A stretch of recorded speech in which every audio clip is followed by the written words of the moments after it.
There is a version of you standing at a crossroads right now, even if you cannot fully see it yet. One path leading toward another message sent into silence, another attempt to explain yourself clearly enough that finally, they understand and respond the way you have been hoping for, and another path leading somewhere entirely different, somewhere quieter, somewhere that requires you to stop performing your pain for an audience that has repeatedly shown they are not fully watching.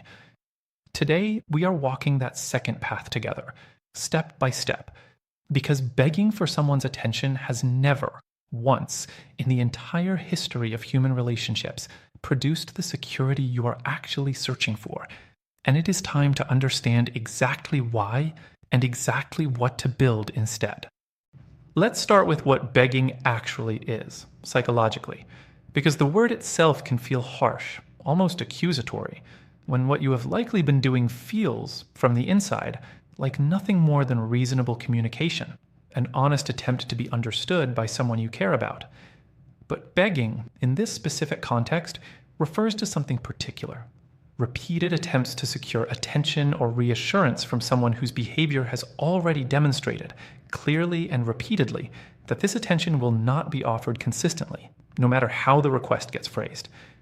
This is worth distinguishing carefully from healthy communication, because healthy communication happens once, clearly, and then allows the other person's response, or lack of response, to provide genuine information. Begging happens repeatedly, escalating in intensity, because the underlying hope has not yet accepted what the pattern has already revealed.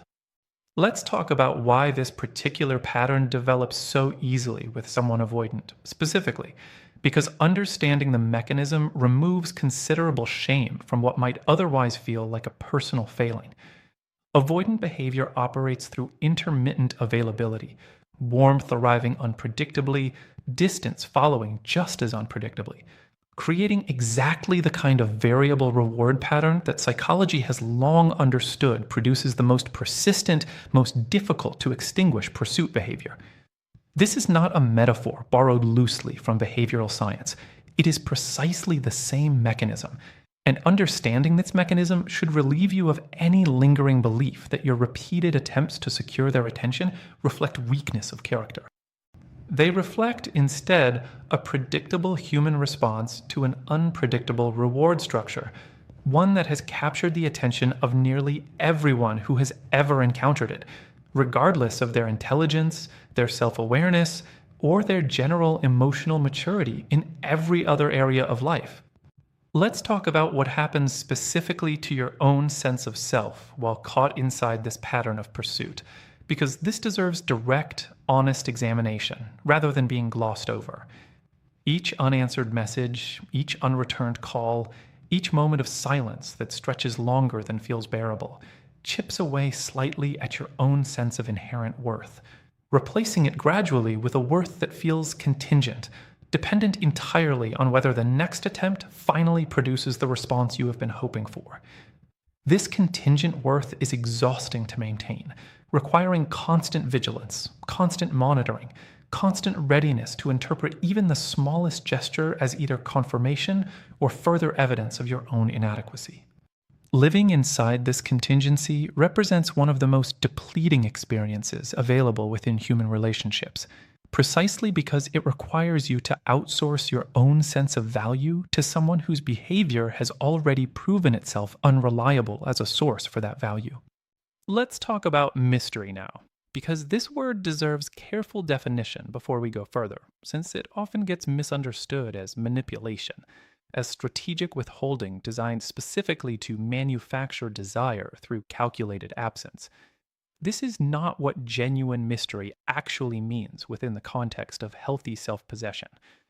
Genuine mystery emerges naturally from someone who has developed a full, rich internal life that does not depend entirely on any single relationship for its meaning or its texture. This person appears mysterious not because they are performing withholding as strategy, but because they genuinely possess depths, interests, and sources of fulfillment that exist entirely independent of whether any particular person happens to be paying attention in any given moment. Let's talk about why this genuine, unforced mystery tends to capture attention so much more effectively than any deliberate strategy of playing hard to get ever could. Manufactured withholding, performed specifically to trigger interest, tends to feel subtly hollow, detectable on some level, even by someone whose own defenses prevent full conscious articulation of what feels slightly off about the interaction. Genuine self possession, by contrast, radiates a different quality entirely, an authentic wholeness that requires no performance to maintain because it was never constructed specifically to produce a reaction in the first place. This authenticity is precisely what tends to fascinate avoidant individuals most powerfully because it represents something they themselves have often struggled to develop: genuine internal security, independent of external validation. Let's talk about what power actually means within this specific context, because power here deserves distinction from dominance or control over another person's behavior. The power being discussed throughout this entire conversation refers to internal power, the capacity to remain grounded regardless of external circumstances, the capacity to make decisions based on your own values rather than based on anxious reaction to someone else's inconsistency.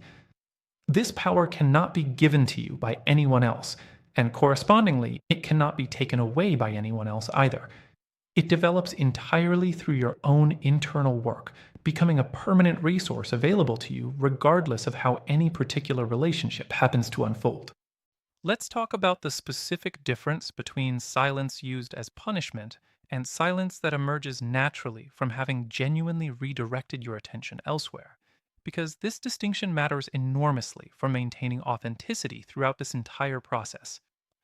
Punitive silence, deployed strategically to manipulate someone into reaching out, still centers them entirely, keeping your attention fixed on their eventual response, even while appearing outwardly quiet. Genuine redirection involves actually investing your attention elsewhere, into your own goals, your own relationships, your own sources of meaning, such that any resulting silence toward them emerges as a natural byproduct of your attention being genuinely occupied, rather than as a calculated performance designed specifically to produce a desired reaction from them. Let's talk about what it actually takes to build this kind of genuine internal richness, because this deserves practical, honest examination, rather than remaining an abstract concept, difficult to translate into actual daily practice.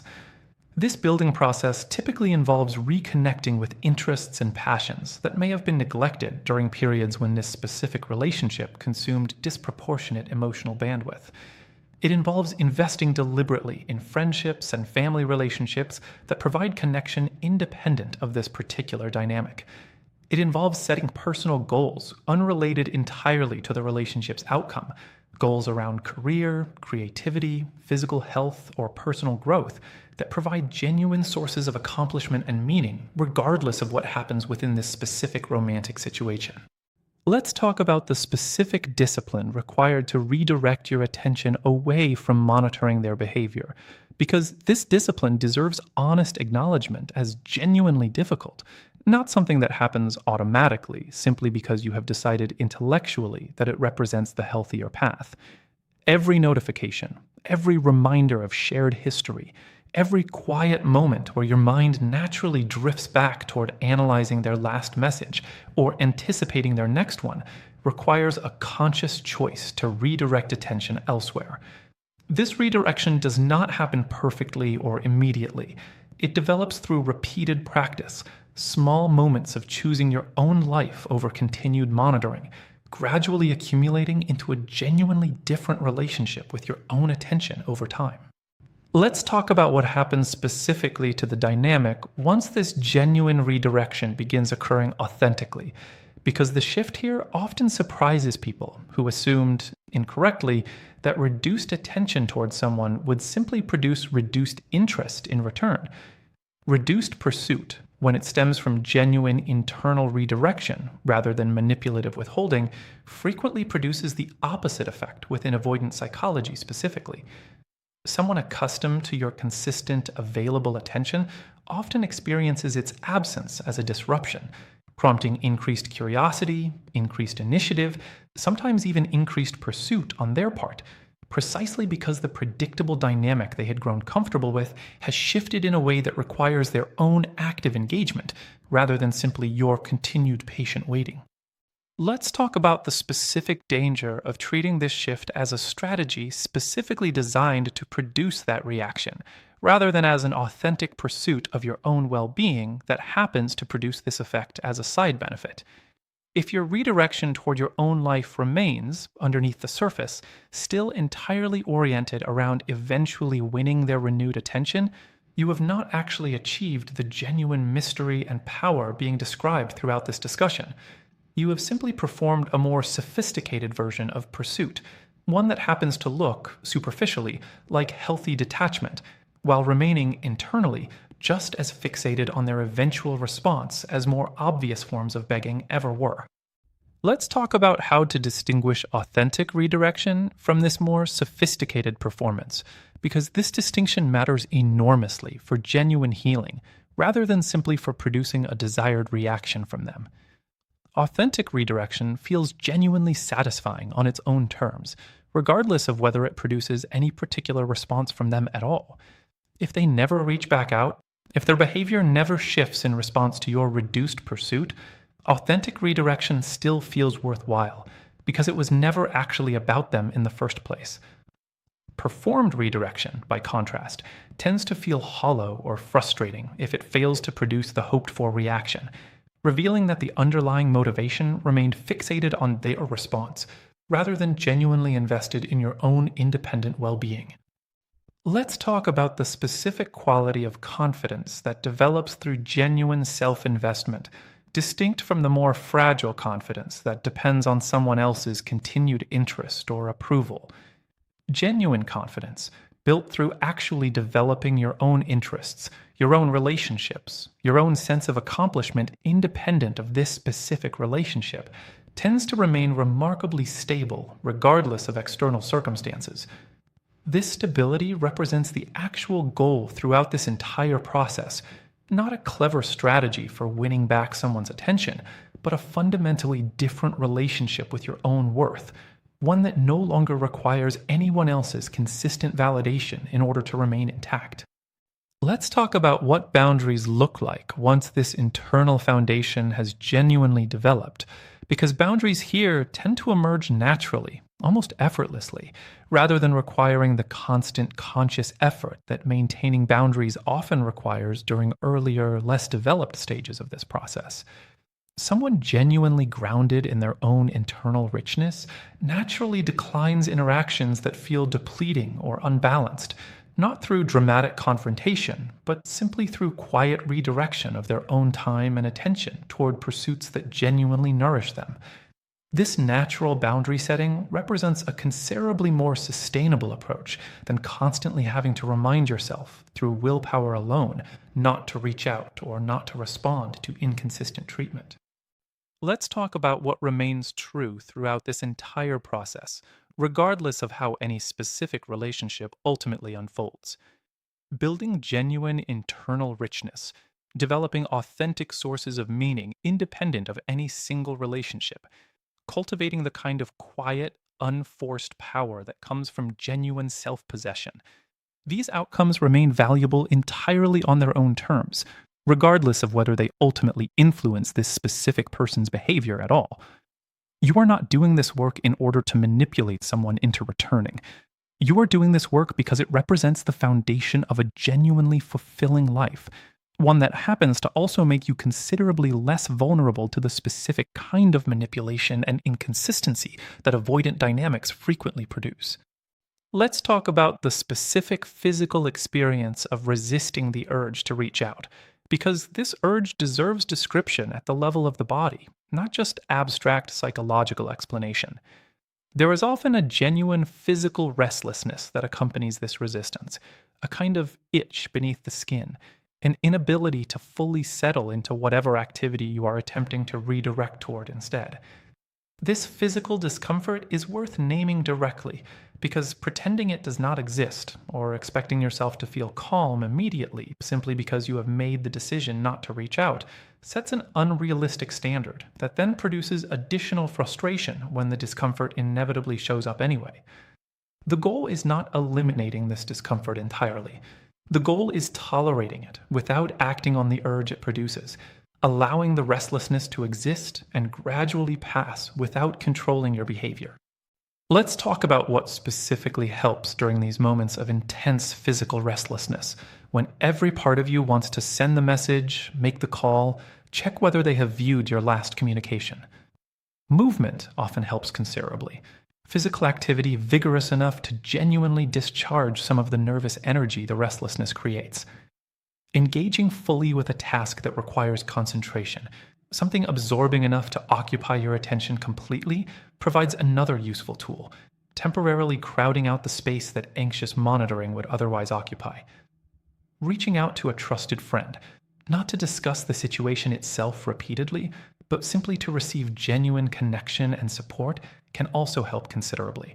Providing exactly the kind of attention and care your nervous system is craving without requiring it to come specifically from the one source that has proven unreliable. Let's talk about the specific timeline this process typically requires, because unrealistic expectations about how quickly this shift should occur often produce unnecessary discouragement when progress feels slower than hoped. This transformation from anxious pursuit toward genuine internal groundedness rarely happens within days or even weeks. It typically develops over considerably longer periods, months at minimum, sometimes longer, through repeated practice of choosing your own life over continued monitoring, gradually building new neural pathways that eventually feel more natural and automatic than the earlier, more anxious patterns ever did. Patience with this timeline, rather than harsh self-criticism when progress feels slow, supports considerably more sustainable, genuine change than impatient self-judgment ever could. Let's talk about the specific role journaling can play throughout this process, providing a private space to process the intensity of these urges without acting on them destructively. Writing honestly about the desire to reach out, about the fear driving that desire, about the stories your mind constructs regarding what their silence means, allows this internal material to be examined and processed without requiring external validation or response from anyone else. This private processing often reveals patterns worth noticing, specific triggers that intensify the urge to reach out, specific thoughts that accompany the strongest moments of temptation, information that becomes valuable for developing more targeted strategies for managing these moments as they continue arising throughout this process.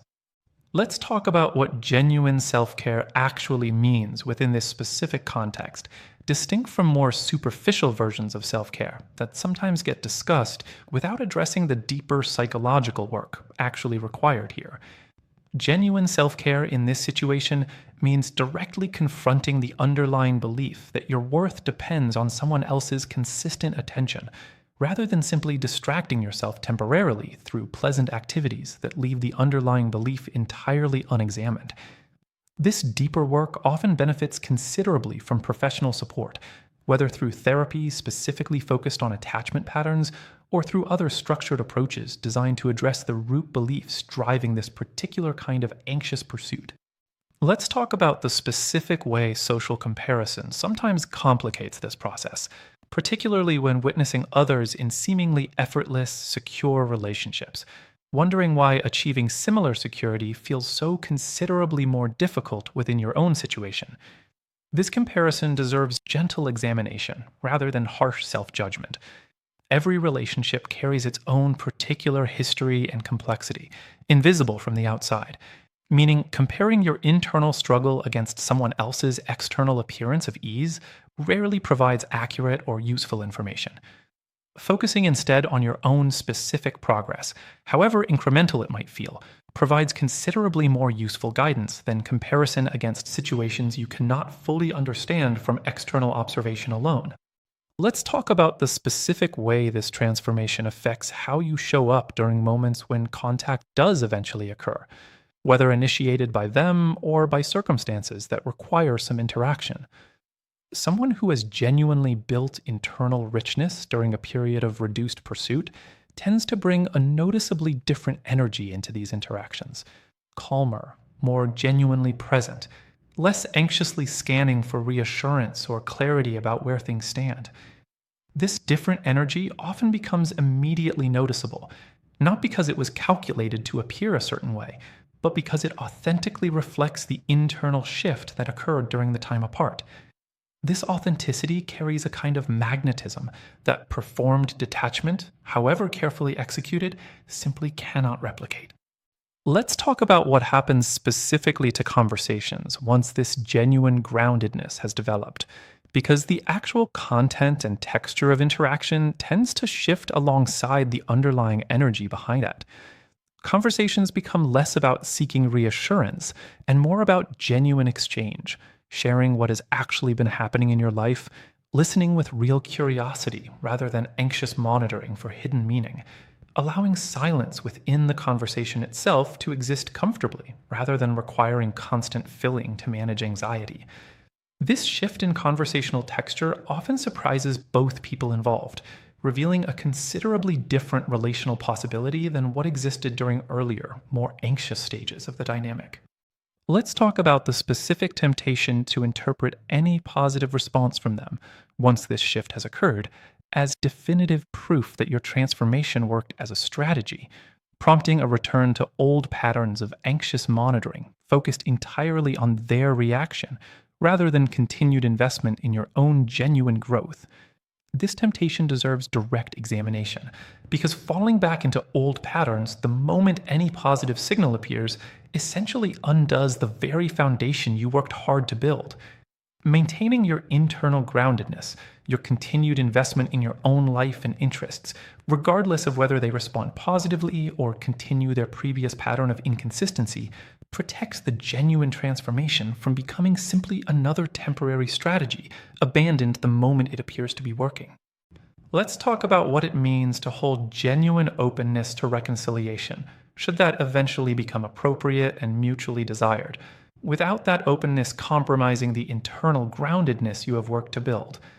Openness and groundedness are not contradictory.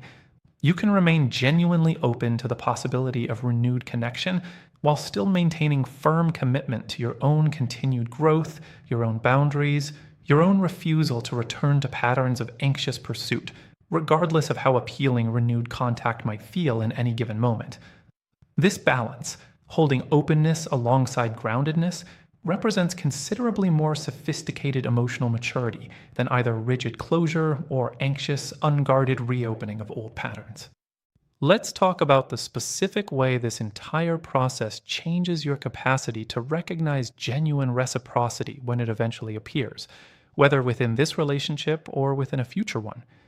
Having experienced the exhausting imbalance of pursuing someone whose attention remained inconsistent, you develop a considerably sharper capacity to notice when reciprocity genuinely exists, when someone else's effort matches your own, when attention flows consistently in both directions, rather than requiring constant pursuit from only one side. This sharpened recognition represents one of the most valuable, lasting outcomes of this entire process, protecting you from unconsciously repeating similarly imbalanced patterns in future relationships. Let's talk about what genuine power looks like, specifically during moments when old, anxious patterns attempt to resurface, because setbacks during this process are normal and do not indicate failure of the overall transformation. Power here means noticing the resurgence of old patterns without harsh self-judgment, understanding that healing rarely follows a perfectly linear trajectory, and gently redirecting yourself back toward your own groundedness, rather than abandoning the entire process simply because a difficult moment revealed that old patterns have not been completely eliminated. This gentle self-redirection, practiced repeatedly over time, ultimately proves considerably more sustainable than expecting yourself to achieve perfect, unwavering groundedness immediately and permanently.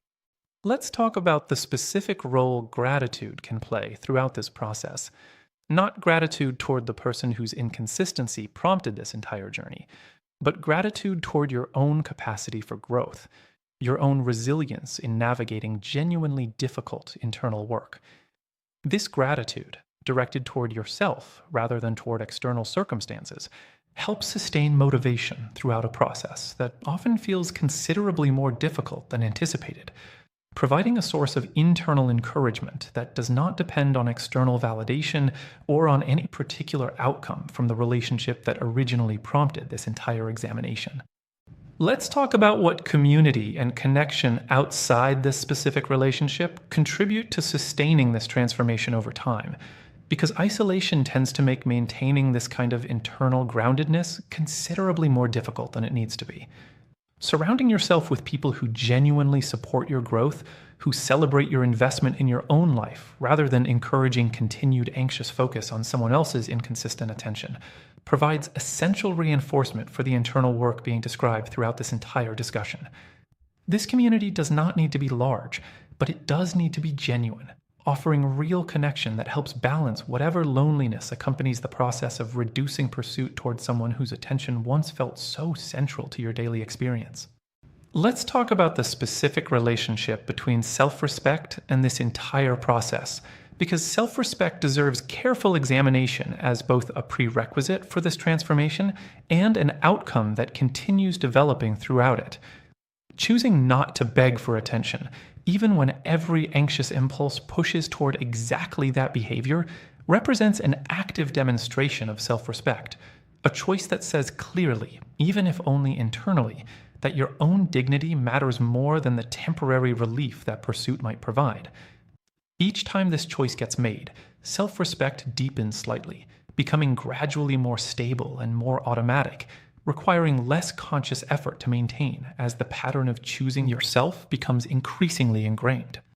Let's talk about what happens to your capacity for genuine intimacy in future relationships once this particular kind of internal groundedness has been developed through direct, difficult practice. Contrary to what might be assumed, genuine internal security does not create distance or coldness within future close relationships.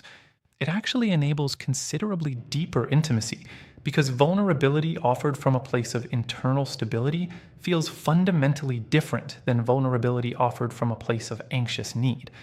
Secure vulnerability can be genuinely shared without desperate expectation attached to how it gets received, allowing for authentic connection that does not collapse the moment the other person fails to respond exactly as hoped. Let's talk about the specific way this journey often reveals unexpected strengths you did not fully recognize you possessed before being tested by this particular difficulty. Many people discover, through the process of choosing groundedness over anxious pursuit, a capacity for discipline, for patience, for tolerating discomfort without immediate relief that surprises them considerably, given how difficult this process initially felt. This discovery of unexpected internal strength represents one of the more valuable, if unanticipated, gifts available through navigating this particular challenge, evidence of resilience that becomes permanently available to you in every future difficult circumstance you encounter. Let's talk about what remains available to you specifically, once genuine mystery and power have been cultivated authentically, not as strategy, but as a settled way of being in the world. What remains available is a life considerably less dependent on any single person's inconsistent attention for its sense of meaning and stability. What remains available is the capacity to enter future relationships from a place of genuine wholeness rather than anxious need, attracting, when connection does eventually develop, partners capable of matching that wholeness, rather than partners who might have been drawn specifically to your earlier, more anxious availability. What remains available most fundamentally is simply yourself, fully reclaimed, fully invested in your own life, regardless of whoever does or does not choose to remain consistently present within it. Let's talk, finally, about what it means to genuinely embody this transformation, rather than simply understanding it intellectually, because embodiment requires considerably more than agreement with these ideas in the abstract. It requires actually practicing redirection during the specific moments when temptation toward pursuit feels strongest.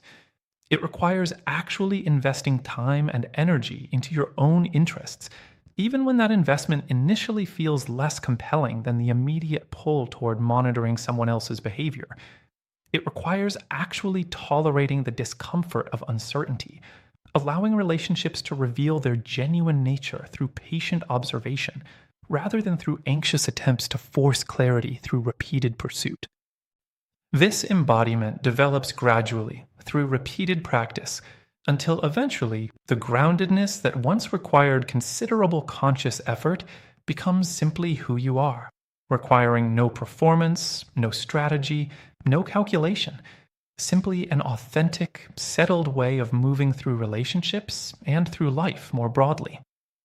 Let's talk about the specific way this internal shift tends to influence how others outside this particular relationship perceive and respond to you, because groundedness of this kind rarely stays contained to a single dynamic. Friends, colleagues, family members often notice a subtle but genuine change, a person who seems more settled, more fully present, less consumed by anxious preoccupation than before. This broader shift in how you show up across every area of life represents further evidence that this transformation extends well beyond simply managing one particular relationship, becoming instead a fundamental upgrade to how you exist within the world more generally. Let's talk about what it means to trust this process, even during the moments when it feels like nothing is changing, when the internal restlessness still shows up regularly, when the temptation to reach out still arrives with considerable intensity despite weeks or months of conscious effort toward redirection. Trust here does not require the absence of ongoing difficulty. It requires simply continuing the practice, choosing groundedness again and again, even when that choice feels effortful rather than natural. Trusting that repeated practice eventually produces the kind of settled ease that currently feels distant or theoretical. Let's talk about the specific difference between mystery that stems from genuine wholeness and mystery that stems from emotional unavailability or fear of vulnerability, because these two can superficially resemble each other while representing fundamentally different internal states. Genuine mystery welcomes eventual closeness on healthy terms, remaining open to authentic connection once trust has been genuinely established. Mystery rooted in fear tends to remain permanently guarded, protecting against vulnerability indefinitely, regardless of how much safety and trust eventually develops. The goal throughout this entire process has never been permanent guardedness, but rather genuine wholeness, capable of both healthy independence and, when appropriate, healthy interdependence with someone genuinely deserving of that trust.